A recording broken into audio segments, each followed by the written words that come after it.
What's up, guys? We're going to talk about the things I like and dislike about driving a lowered Civic.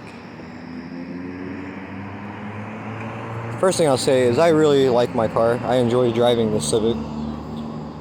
This year, last winter, I picked up my first Civic ever, and I loved it. I loved driving it. You know, I've always drove American-made cars. I really love Chevy Luminas, like the 90 through 95 models. And my Z34 Lumina had a bunch of rust problems, so I had to get rid of it, and I really didn't want to, but it was to the point where I just could not repair it anymore. Like, letting the Z34 go, you know, it sucked. I sold it to a guy for $600. It's pretty much all I could get out of it. He drove it around, and somebody ended up T-boning him, and that was the end of that. And that was a nice Z34. It was a 93 Z34 Chevy Lumina, dual overhead cam, manual transmission. You know, it was pretty cool. And it only had 163,000 miles on it, but it sat in a field for most of its life, and the rust just took it over. And it wasn't really rust on the body so much, it was rust underneath. So I parted ways with the Z34, and I picked up a Civic for $1,000. The first white one. It was a 98, and I loved it. But that one had bad rust problems too.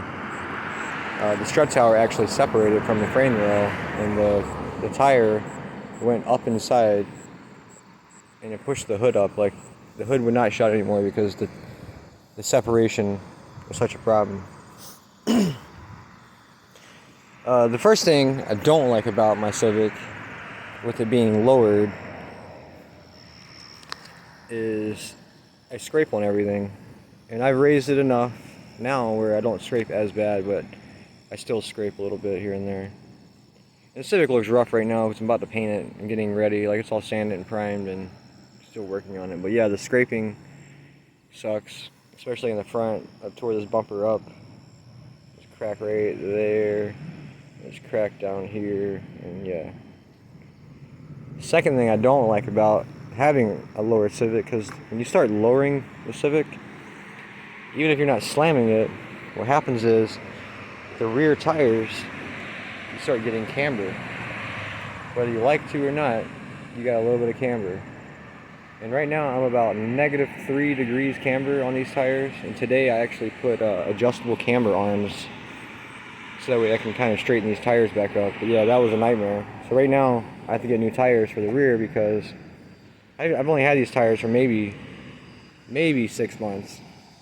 And they're Toyo Proxies, and I drove the Civic from Iowa to Georgia and back, and it just put so much wear on the inner wall of the tire.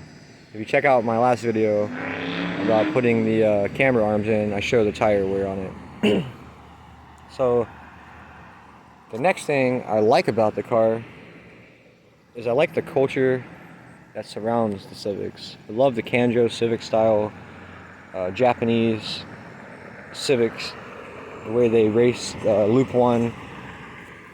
Yeah, the whole Kanjo thing is way cool. Like, I like that. I like that style. I like the rebellion, I guess you could say, of driving a Civic. Another thing I like about my Civic is that it's easy to work on. Like, it is really easy to work on. You know, you get standard socket set and you can pretty much take the whole car apart. And I've done that. I did that with my last Civic. I took the whole Civic apart with just standard tools, like regular old tools. And yeah, it's easy to work on.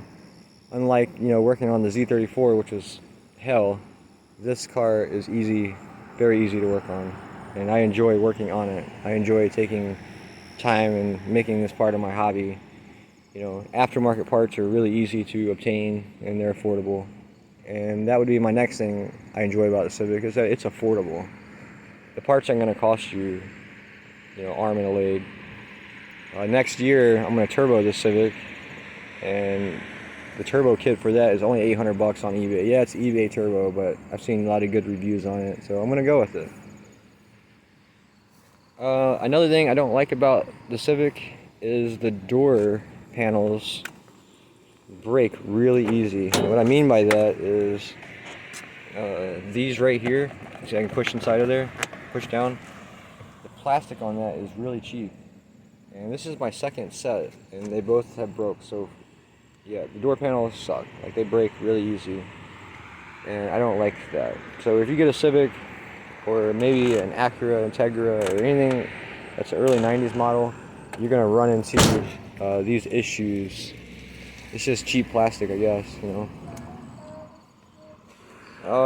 I think I'm out of dislikes, and only I can say is I really like this Civic. I really enjoy driving it, and my suggestion is, if you want an easy first car to work on, say you're just starting to drive, and you want a car that you can easily work on, get you a Civic, or an Integra, or an old 90s model Honda, you know.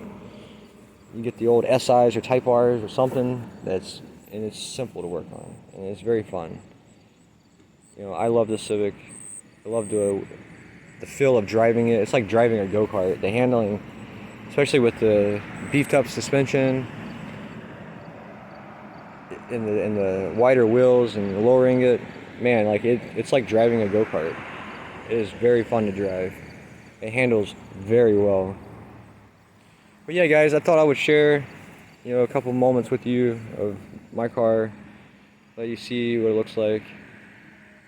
And yeah, if you have any questions about Civics or working on Civics, hit me up. Like and subscribe if you like this kind of stuff. I'm a fairly new YouTuber. I'm trying to obtain sponsors.